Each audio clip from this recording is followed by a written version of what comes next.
বাংলাদেশ সরকারের মাদকের বিরুদ্ধে জিরো টলারেন্স নীতি অনুসরণ করেছে সরকার। এই নীতির বাস্তবায়নে দৃঢ়ভাবে আমরা কাজ করে যাচ্ছি।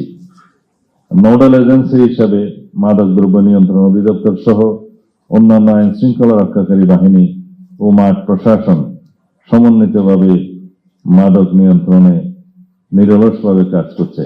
ঢাকার উত্তরায় একটি অভিযানে ডার্ক ওয়েব সংযুক্ত ল্যাব থেকে 3 বিদেশি নাগরিক গ্রেপ্তার এবং 6.3 কেজি কেটামিন সব জব্দ করা হয়। গাজীপুরে পরিচালিত পৃথক পৃথক অভিযানে সিনথেটিক ও সেমি সিনথেটিক ড্রাগস জব্দ করা হয়েছে। খুলনায় অভিযান পরিচালনাকালে করে ফেন্সিডিল সহ 5টি আগ্নেয়াস্ত্র, 4টি ম্যাগাজিন, 96 রাউন্ড গুলি উদ্ধার করা হয়েছে। অধিদপ্তরের কর্মকর্তা কর্মচারীগণ প্রতিদিন জীবনের ঝুঁকি নিয়ে মাদক বিরোধী অভিযান পরিচালনা করছেন।